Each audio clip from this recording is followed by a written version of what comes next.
So we're talking about Chad and Max are here talking to me. We're talking about how they were describing earlier in our part 3 segment of the 10-year special about aliens, and I am an uber alien fan. I have toys now. I have a collection. I have 15 toys.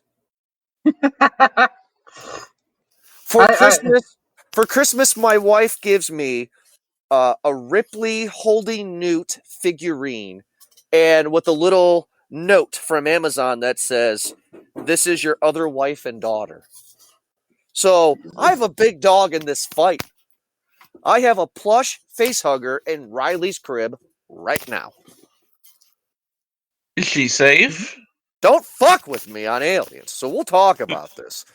Okay. How am I fucking with you on aliens? I'm just telling you, don't fuck with me because we're talking. So Max and Chad have both said, "No, fine, fuck this. I'm not gonna drag you into this one, Max, just yet because you didn't say your opinion yet." But Chad, how dare you? Oh, does he agree with you on what he has to say? Because how dare you say that Aliens is not better than Alien? Aliens is far superior than Alien in every which way. I mean, it's not, but let's talk about it, motherfucker. Shit, let's talk about it. Telling me that it's not. How is Alien better than Aliens? I'll give you 1,000 reasons why it's not, but I'd like to hear your opinions. Atmosphere, for one. The fact that it's like an actual, like, interesting new idea. Like, what if we made a fucking, like, haunted house movie in space? Holy shit, that's kind of an interesting idea. I don't know.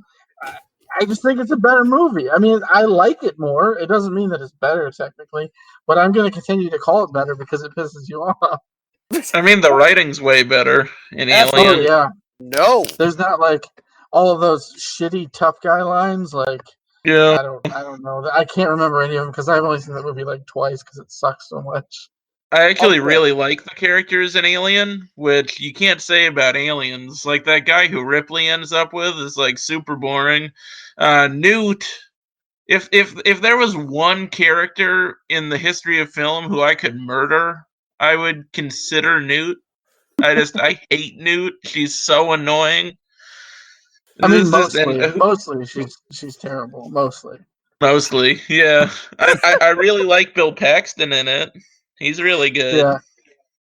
Okay, so writing. Let's talk about writing and characters. I love Alien. I mean, I do, but we're talking about what we think is the better film out of the two. Characters in Alien are very, very interesting. They are literally truck drivers in space, and I know all their names.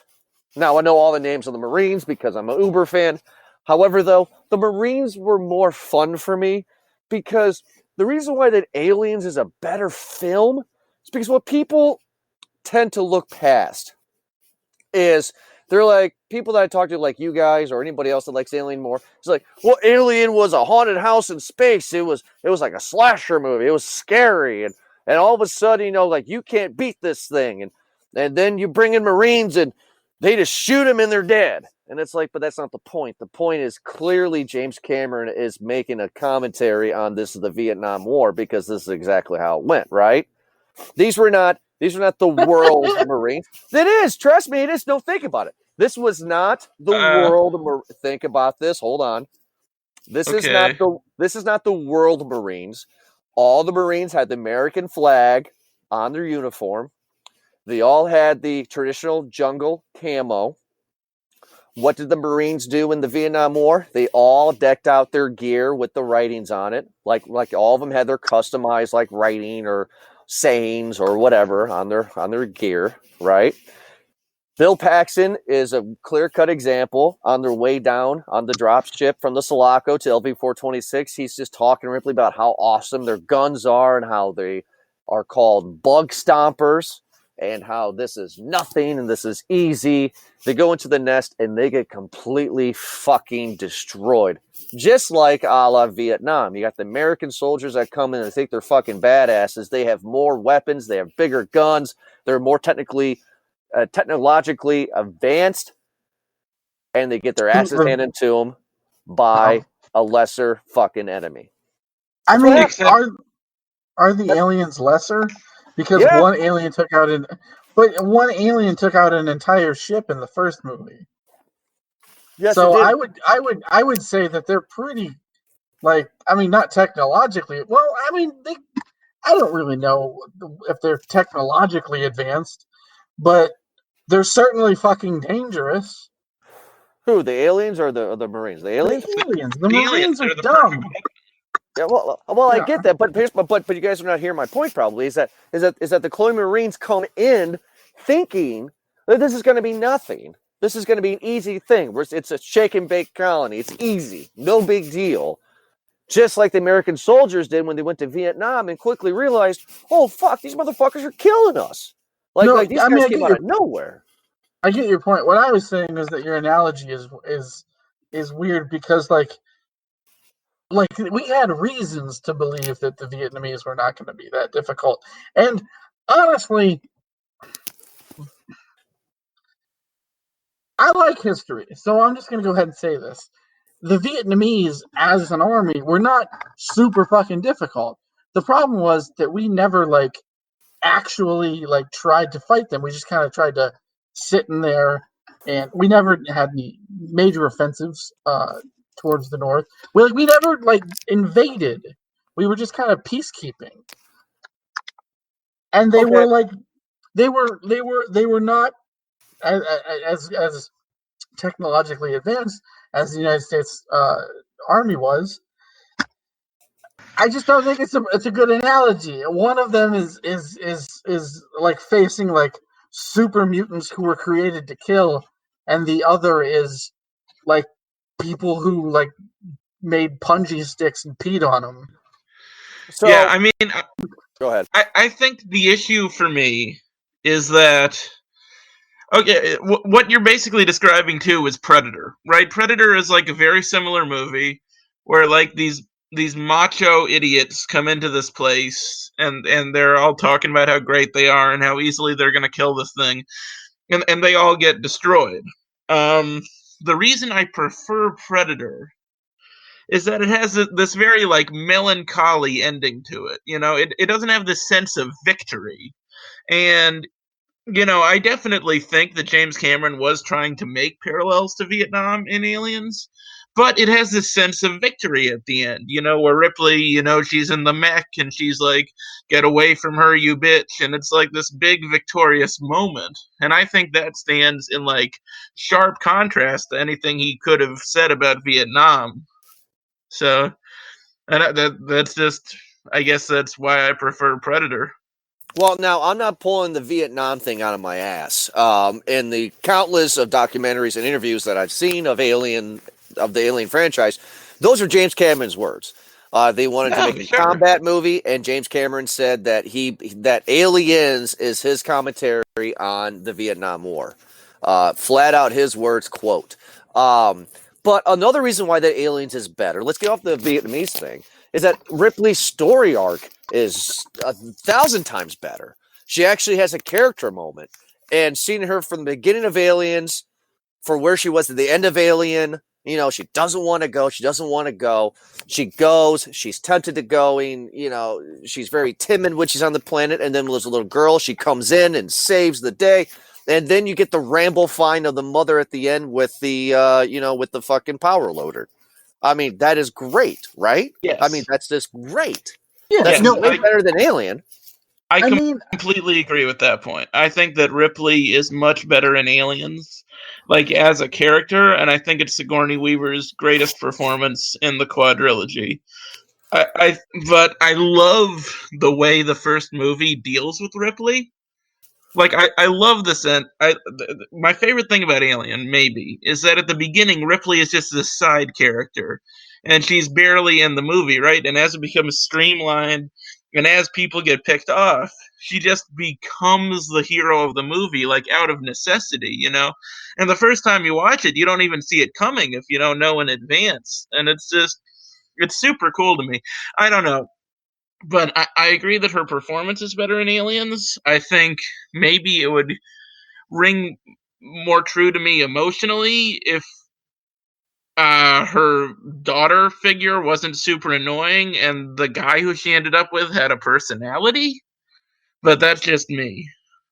Yeah, I would agree with that.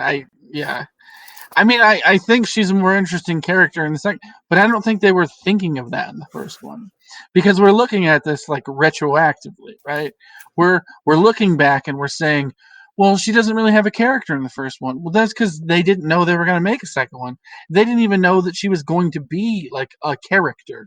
I mean, they knew she was going to be a character, but what I'm saying is that like The they hero, the didn't heroine. know. Yeah, they didn't. Well, I mean, they knew that, but they didn't know that like she was going to be like the face of a franchise. They were just trying to make a movie. So when you look at it, like having seen her in fucking a ton of movies since then as this character, you're like, well, in the first one, there's nothing to her character. She's just kind of there, and you're a little disappointed by that. But that's because you have the knowledge that she's going to be this entity within the franchise that is interesting and that has an arc, and that just wasn't thought of in the first one. But that doesn't make it a bad movie. That just means that, I mean, they were just trying to make a movie. Like that would be like saying, well, Rocky isn't as interesting in the first movie. And that might be true, but that's only because you didn't know that there would be fucking a billion of them afterward. They're still making Rocky movies technically, Yeah, even though they're great. not called Rocky. And his character is evolving. It would be like reading like the first Superman comic and being like, he's not very interesting. Well, I mean, you're saying he's not very interesting in that one, yeah, but you have like fucking a century of character development in film and television. There's all this development that takes place over the course of a franchise or a serialization of a product or a story that isn't going to be in the first one. It's just not going to be there because they don't. I mean, in the case of Alien, they didn't know. They didn't know that she was going to be popular. They didn't know that she was going to be this. Okay, valid. But my argument, though, is a better story arc for the character. Now, I agree with you that they did not know, because the first one came out in 79. The sequel did not come out until 85, 86. So I totally agree and get your point. But when it comes to movie, though, she did have a character arc in Alien. One of my favorite scenes in Alien, which is in the director's cut, it's not in the theatrical cut, is where her and Lambert are talking. And the reason why they cut it was Ridley Scott said, well, it just showed the audience. It just told the audience who was the bad guy, meaning Ash was the robot, you know. And the two women were talking, and they were all saying how they fucked every guy on the ship besides Ash, and they had to laugh about it. And like, so seeing the beginning of the movie, seeing when that scene fits in, and seeing her arc at the end, that's good. But when you compare the two movies together, though, I think she has a better overall arc in Aliens because of the circumstances that we know that she had to go through in the first movie and how she had to get back on the horse, like Burke says, and do it again in Aliens. That's my point. No, I get that point. And again, like my point prior stands. Okay. It's because they didn't think of that in the first one. They were just trying to tell this story with a cast of characters. There wasn't the point of the sequel was that they had a protagonist. They had one person who they could narrow down as the protagonist, and she had to have like an interesting arc. And they used, her experiences from the first movie as a jumping off point to create an arc for her wherein she has to go back and do it again. But obviously you wouldn't even have that in the first one, because in the first one she's just an astronaut or whatever you want to call her, floating through space among a cast of astronauts. Okay, fine. Okay, let's move on to the cast, okay? I would argue that the cast in Aliens is far more charming than the cast in Alien. Because they, say stupid lines and go hoorah or something? No. I don't think because they say stupid lines. I think some of the banter is actually quite fun. Vasquez, you ever been mistaken for a man? No, have you?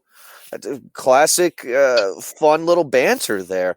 It shows who these groups of Marines are. Alien didn't really have banter. The only banter you had was fucking oh god damn. Bert and oh fuck. Yaphet Kotto's character. Yeah, I don't know. I don't remember his name either. I should know his fucking name because I'm a fucking Uber fan. Fuck. Anyway, but those two guys, the banter was them about getting paid. That was it. There was no other thing to get me invested. I mean, Dallas was a very cold character. Kane was a very cold character. Ash was a cold character. Lambert. I don't know who's worse in a movie when it comes to mousy women. Either Lambert or Shelley Duvall from fucking Shining. They're both the same. You know, it's this. Oh my god, just kill the bitch, get her off the screen. You know what I mean? I mean, like that was it. But then when you see Aliens, though, you got this banter, you got this camaraderie, you got this, fraternity schoolboy kind of talk, but they're more engaging, they're more charming. I would argue that Bill Paxton's character as Hudson is pretty much the same character as Lambert. But he's just more charming. He's more engaging because they literally are the same character. Runaway, you know. Yeah, I'm going to agree that Aliens has better banter. I mean, they're different. They're different characters. You got to write dialogue for them in different ways, but. I mean, Bill Paxton alone. I mean, Bill Paxton's character in Aliens is probably my favorite supporting character in the whole franchise, just because he's hilarious. I mean, I think he improv'd a lot of his best moments, but I mean, he's really good. I don't know. The cast in the first Alien fits together so well. I don't know. They really do feel like a crew and like a unit, and that's something that when you watch a movie like Prometheus, like it just feels like this random hodgepodge of people who are just like smashed together randomly, and their personalities don't add up into anything interesting. But I feel like in Alien, it's like this singular performance by like the entire cast. It's almost like one entity, which is why it's so shocking when John Hurt's character dies, because it's like this rupture in this thing that felt like so natural. I don't know, so I prefer that, but I would agree in terms of banter alone that Aliens has them beat. Some good banter. I mean, also, if we're talking about cast, in Alien you have Harry Dean Stanton, John Hurt, and Ian Holm. In Aliens you have Bill Paxton. Michael Biehn. Oh yeah, Michael Biehn. He's been in a lot of Michael Biehn. Hey, no, look. I'm not gonna disagree with you that Michael Biehn is no fucking Harry Dean Stanton, and I totally agree. And he's no John Hurt. No, he's no John Hurt, but he was great in two movies that I loved, which was Aliens and Terminator. He was great in those. He was in nothing else.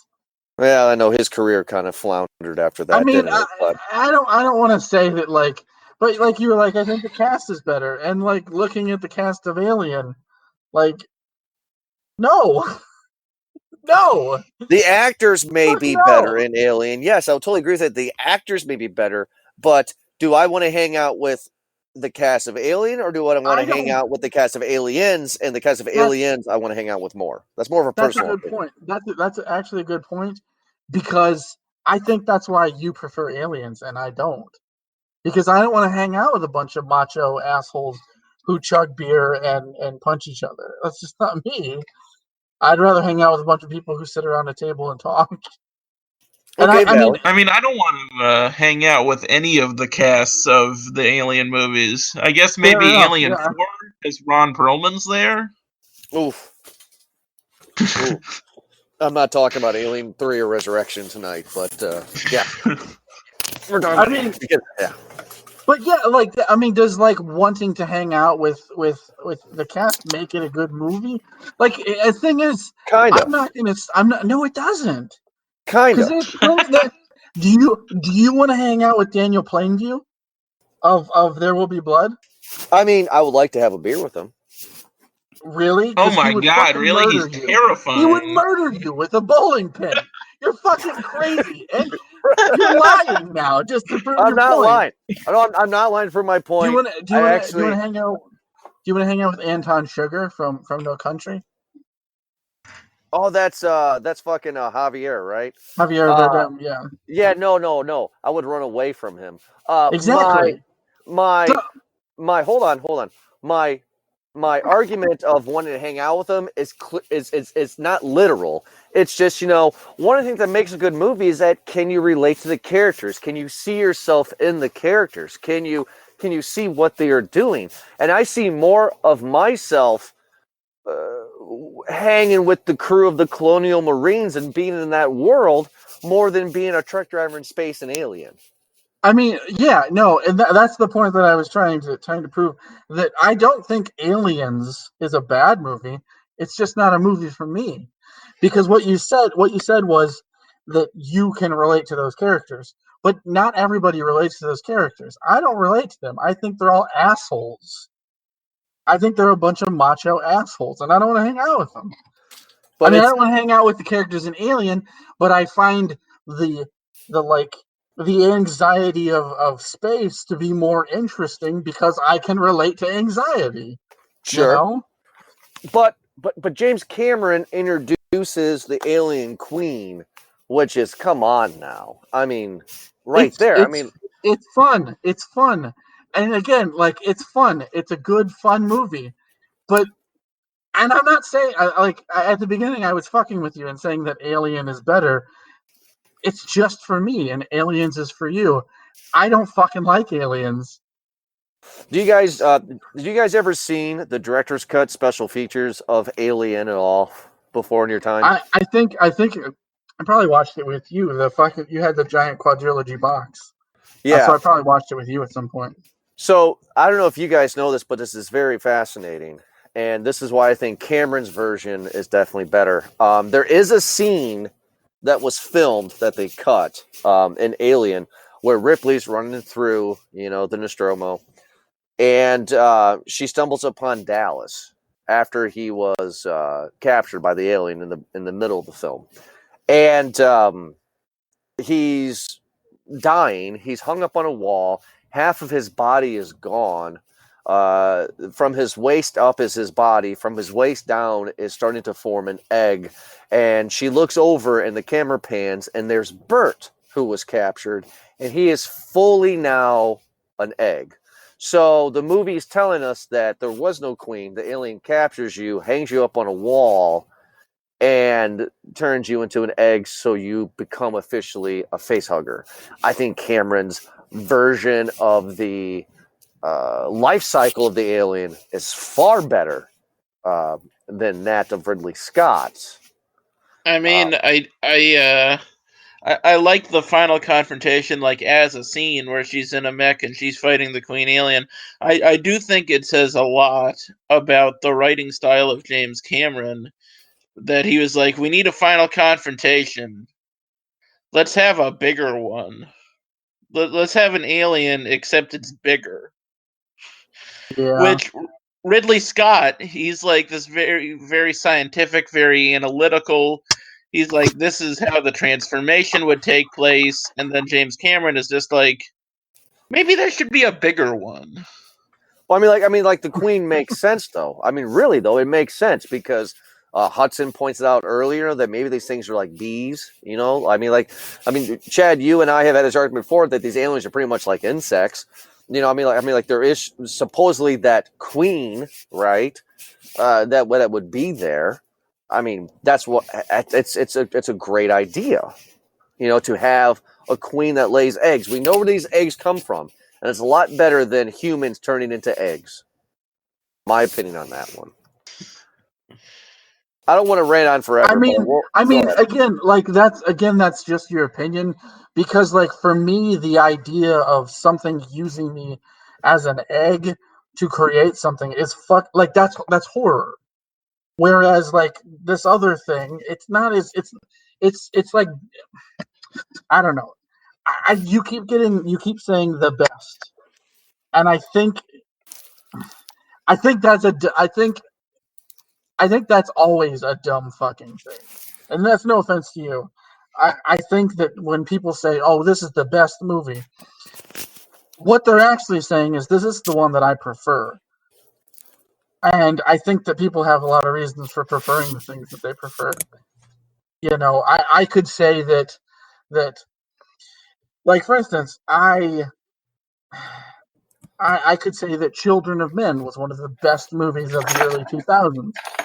That's just my opinion. I happen to fucking love that movie. But is it the best? No, because that's just that's subjective. That's determined on whether or not I like a specific thing.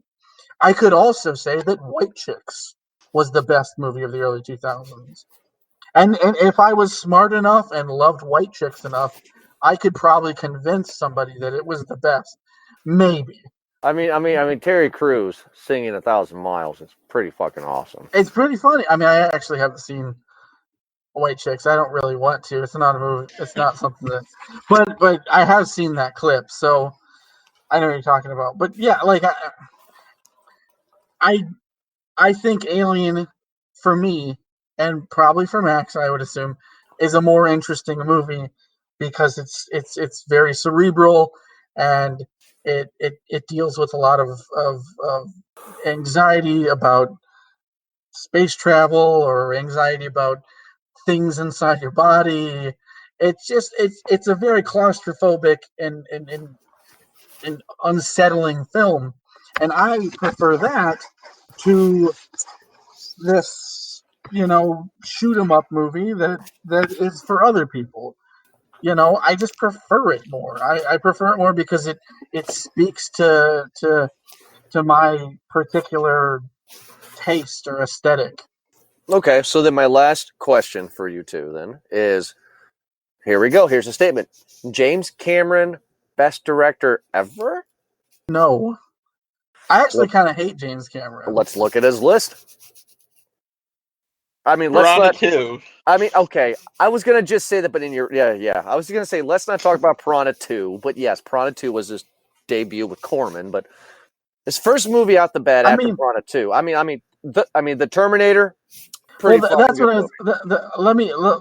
I don't want to interrupt you because you're gonna. I only like one of his fucking movies, and that is Terminator. I love Not T2. Terminator. Not T2. I No. think it's fine. It just it's not for me. It's a fine movie, but would I buy it? Probably not. Wow, Because I wouldn't. T2 is great. it reminds me a lot of Aliens, where it's just like, let's add more action and an annoying child. Okay, I mean, like, I'd see this is why I've Okay, always loved discussion movies with you guys because my let me opinion's so different. let me. What? Okay, well, fuck. I can't. Hold on one second. We're gonna go movie for movie. All right. I'm Yeah. gonna pick somebody else. Okay. I'm gonna pick Stanley Kubrick, and we're gonna go movie for movie. Okay. And I don't think Stanley Kubrick is the best filmmaker of all time. Mm-hmm. Because I think that's like a stupid thing in general, but I just don't think he is. I mean, if I was going to objectively say who is the best director of all time, I would say I don't know, and then probably be like Kurosawa maybe because everybody rips him off. So that I guess I don't know. Okay. Fuck, I can't find his filmography for some stupid reason. I know. I'll come with this one because Kubrick does have some ones that are not really well known. Let's go for the big ones, right? I mean, Okay. you got James Cameron with the Terminator. And then we got 2001: A Space Odyssey. Okay, I would choose Terminator over Space Odyssey. In terms of pure enjoyment.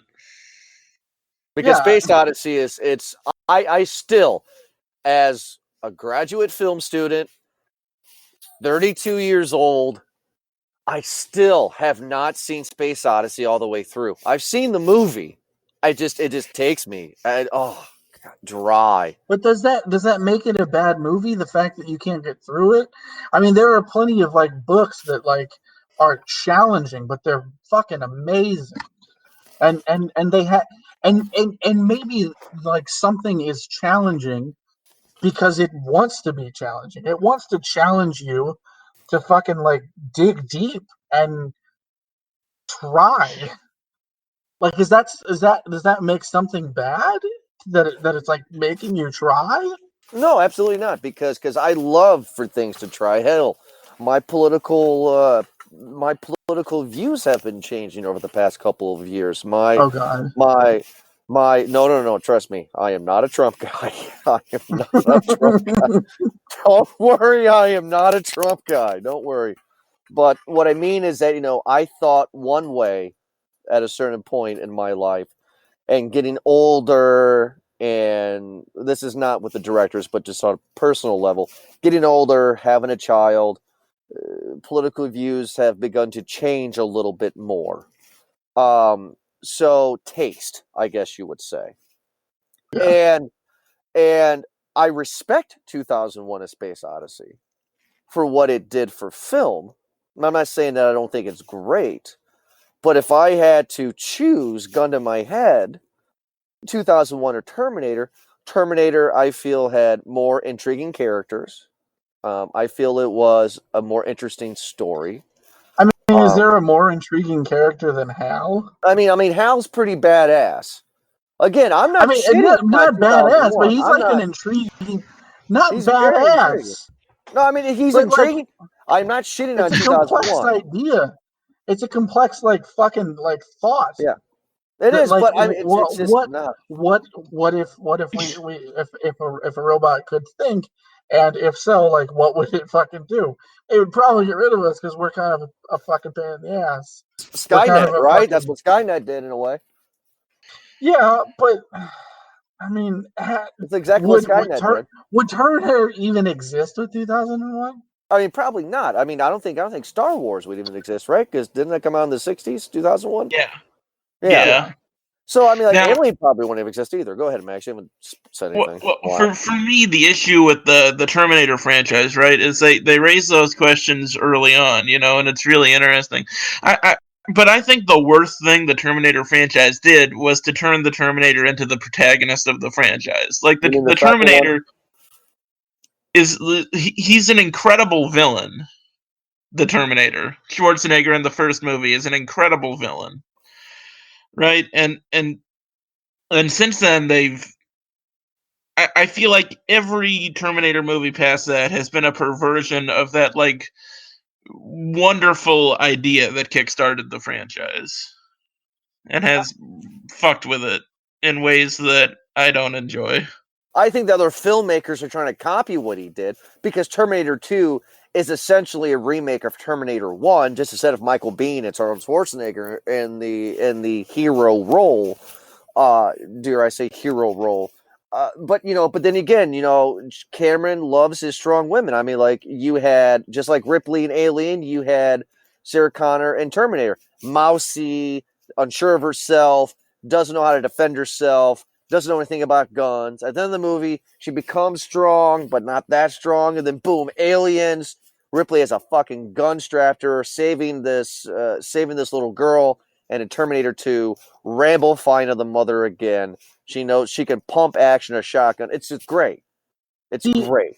that's another thing that's always kind of bothered me about Cameron as a director is that he always gets credit for writing like strong female characters.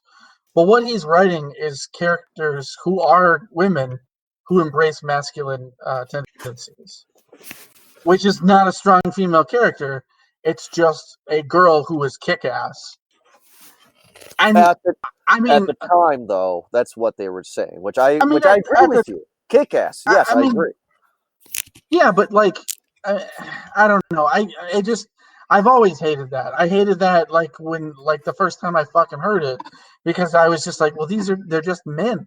You've just turned them into men. That doesn't make them strong. Like, it is important that I mean, it is important that a female character became capable. I'll give him that. That he created female characters who were capable and were not just princesses to be rescued, so to speak.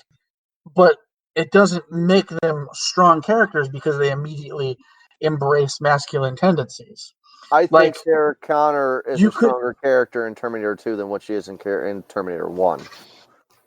I mean, yeah, but like that's not. My point isn't which one she's stronger in. I think she's more complex in the first one because she has to embrace all this stuff. But I think she's well. I mean, you can make an argument that she's complex in both of them. But again, like she's not strong because she becomes more masculine. That doesn't make her strong. Okay. All right. Being more masculine does not make a female character strong. And everybody says that about Cameron's female characters, that he makes strong female characters. What he does is he makes men and puts a female coat over them.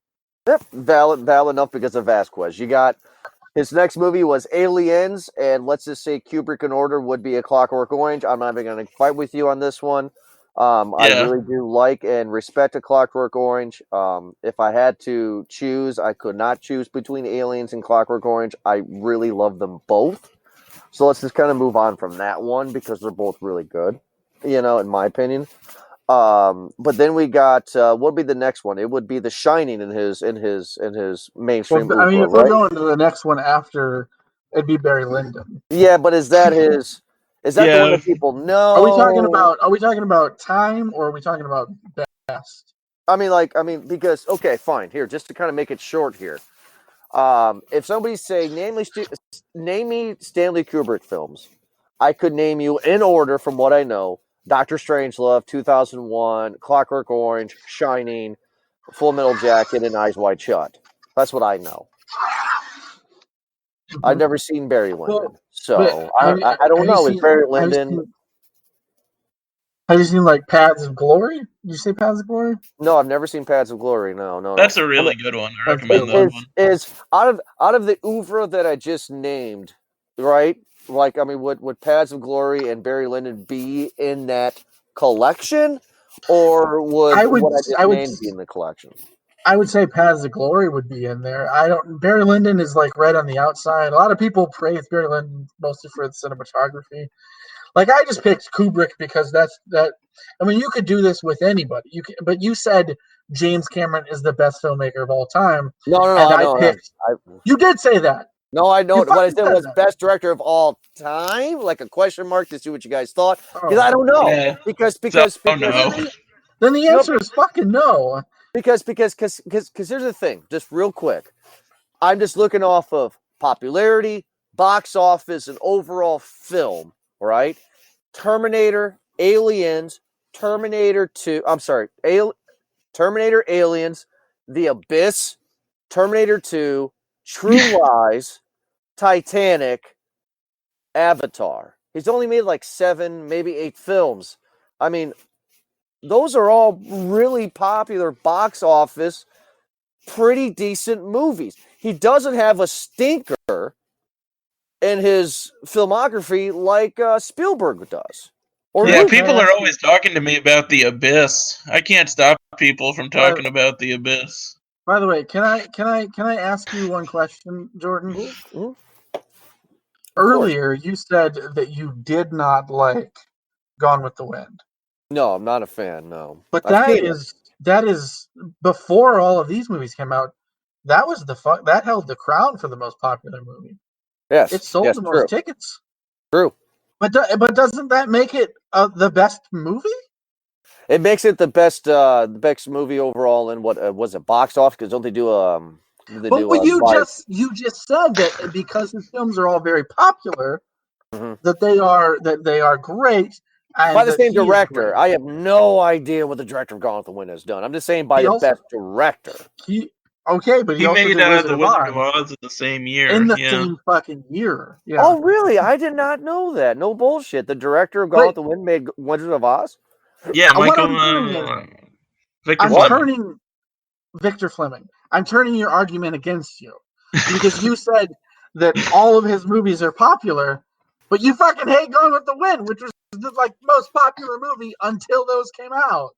Yeah, And then my statement was, you're right. My statement was, though, every one of his movies. So you just said, who's the name of the director of Gone with the Wind again? I'm sorry. Victor Fleming. Victor Fleming.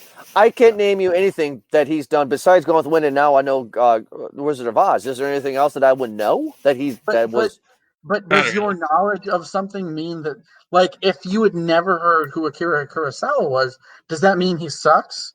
Oh, absolutely not. I would actually go, okay, who was that? Google it, figure it out, and then study. Then why don't you Google Victor Fleming? I should. You probably should. Because then you might actually respect him. I do want to say for the record that I really like True Lies. Oh, that's right. I a forgot fun True movie. Lies. True Lies was in there. Yeah. I mean, just off the modern directors here. I mean, like, I think his filmography is better than Spielberg's. I mean, Spielberg has made better films. I mean, E.T., Raiders of the Lost Ark, Jurassic Park, Jaws.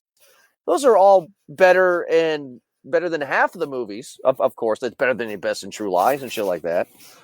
I also think it's better than Avatar. But it's just, wow. Look, I mean, this guy hasn't even made 10 films. And every single one of his films are just fucking... I mean, hell, they're better than Tarantino's filmography, I would argue. Like, Jesus Christ. Like, this guy is just knocking it out of the park. Here's the thing with James Cameron. My official James Cameron stance. James Cameron is a very good director. He is a terrible writer. He is like one of my least favorite screenwriters ever. And I feel like if he got an actual writer to write his movies, he could be a great director. Like I mean, and he is great in terms of like technical prowess and the fact that he makes very crowd-pleasing films that make a lot of money. But in terms of artistry, I feel like he's not very deep, and I feel like that comes down to him as a writer, kind of not being very good. Max, I actually will agree with you on that, because if we want to go back to Alien real quick, Alien discussion that we had, the atmosphere and the writing of Alien, what I mean by that is just, okay, Ridley Scott, I am not a Ridley Scott fan. He's made, in my opinion, two great films and one okay film, and those would be Alien and Blade Runner as great films, and Gladiator as, it's an okay film. He knows atmosphere, and his art direction and his set design is just amazing, right? Because you show me Blade Runner and Alien, they look like the same fucking universe. You know what I mean? I really like his kind of sci-fi. I don't think Cameron has an eye for that. I don't think Cameron would suck dick to make a set to look like the Nostromo, in my opinion. Yeah, absolutely.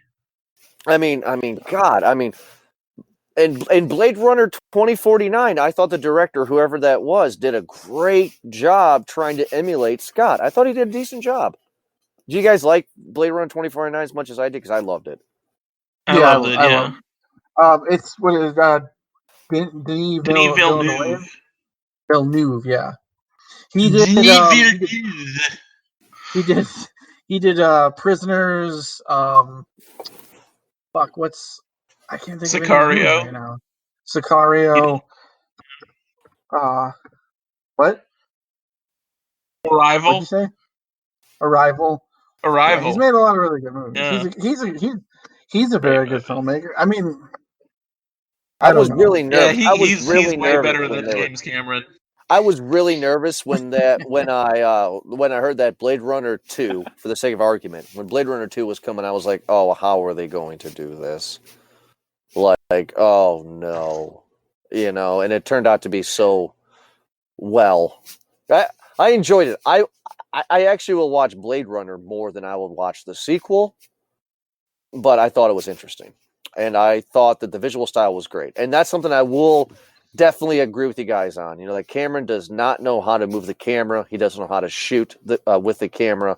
He knows how to tell interesting stories. But Max, you are right, though. He knows how to tell interesting stories, but he doesn't know how to actually write a story. And I think he knows how to tell fun stories that are like enjoyable, but not very deep. Which all depends on what you want. It's like, for well, me, which is why I've always struggled, even when I was in film school. These ideas that I talk with you guys about. I mean, this brings me back to my old film school class days where I would be the Hollywood guy that loves Die Hard and loves aliens, and everybody's like, "Yeah, but this and this and this," and it's like, "Yeah, but that's not my thing." And they're like, "Oh, you're just a guy who likes to chomp on his popcorn and drink his Pepsi." I'm like, yeah, I'm in a movie. I want to be entertained. Like don't get me wrong, I love those things too, but the problem is that you came in by saying Aliens is better, and that you questioned, is James Cameron the best director of all time? Yeah, I just And wondering those what are you guys things that thought. I completely disagree with. Yeah, I I don't I personally like think that he's fun better. movies. I mean, personally, I don't think he's better, Chad. My favorite director right now, currently, is definitely Aronofsky. I saw Mother when it came out. We reviewed it for Movie Guys podcast. I thought Mother was amazing. After the second time I saw it, I was like, oh, it's the Book of Genesis. I get it now. I thought it was great. I thought it was great. I'm not gonna touch that. You're not going to touch Mother? No, You don't like I Mother? loved I loved it until the end, and that's a whole nother thing. I just feel it's just a whole nother thing that I don't Well, want to open. we're not going to open it, but at least give me a striptease, and then we'll end it. We'll end our discussion tonight. Just give me a striptease here. Why? What's wrong with the ending of Mother? I'm just curious because I really love that film. Just give me a Oh fuck! striptease. Max, do you want to take this?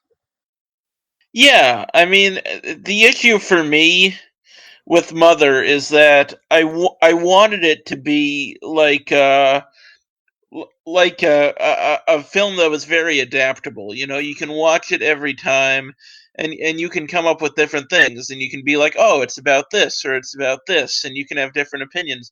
And I remember when we left that movie, like, I thought the movie was about one thing, and Chad thought the movie was about another thing, and that was really interesting, and I love that.